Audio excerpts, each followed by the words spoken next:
Thank you, Chairman Upton. I appreciate your strong leadership and partnership throughout this important effort. Mr. Speaker, today is a proud day in our nation's history. Today, the House will complete its work on a comprehensive legislative package to combat the terrible epidemic of opioid abuse which is ravaging our country. We have all heard the grim statistics.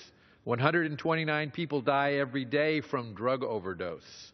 There is more than 47,000 a year. These people are our neighbors, friends, and loved ones. They come from all walks of life and all communities. They need our help. Today, the House is answering the call. The conference report we are considering today represents a truly comprehensive response to the opioid epidemic. It includes provisions from 18 bills passed by the House in May and addresses all facets of the epidemic.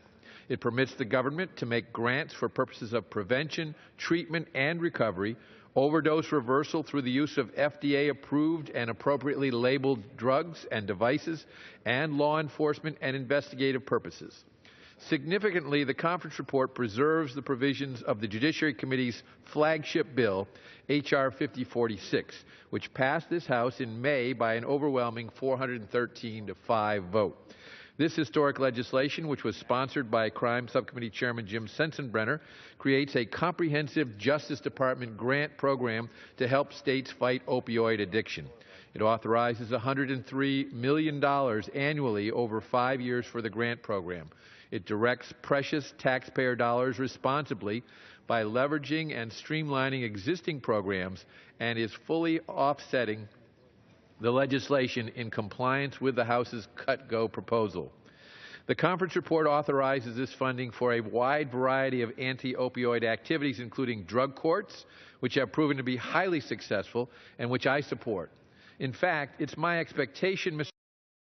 that drug courts will continue to receive funding levels in future years similar to current funding levels. In addition, H.R. 5046, this conference report contains the provisions from 3 other Judiciary Committee bills, including H.R. 5052, the OPEN Act, which increases the transparency and accountability of the Comprehensive Opioid Abuse Grant Program in H.R. 5046. H.R. 4985, the Kingpin Designation Improvement Act, which protects classified information from disclosure when a drug kingpin challenges his designation as such in a federal court. And H.R. 5048, the Good Samaritan Assessment Act, which requires the GAO to study state and local Good Samaritan laws that protect caregivers, law enforcement personnel, and first responders who administer opioid overdose reversal drugs or devices from criminal or civil liability, as well as those who contact emergency service providers in response to an overdose. In addition, the Judiciary Committee moved as part of this package S-32, the Transnational Drug Trafficking Act. That legislation, which has already been signed into law, improves law enforcement's ability to pursue international drug manufacturers, brokers, and distributors in source nations. Federal prosecutors can now use the important tools in that bill to pursue foreign drug traffickers who are poisoning American citizens. Along with the excellent legislation prepared by our sister committees, spearheaded by Chairman Upton, Miller, and Klein, these bills make substantial policy changes within the federal agencies responsible for fighting addiction.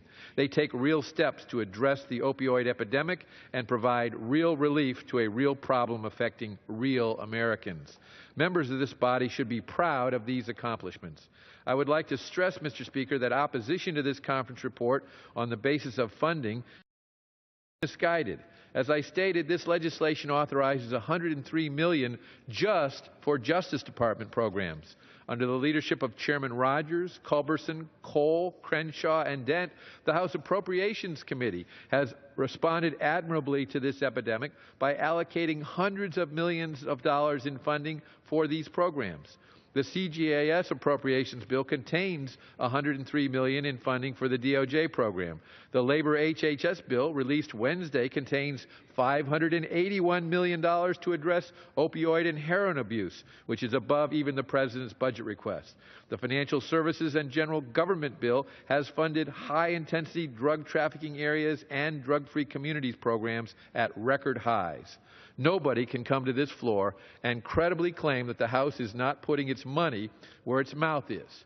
I thank my colleagues for their support and hard work. Yesterday, we received a letter signed by 233 addiction stakeholder groups endorsing the conference report to S-524. I urge everyone to support this conference report, and I yield back the balance of my time.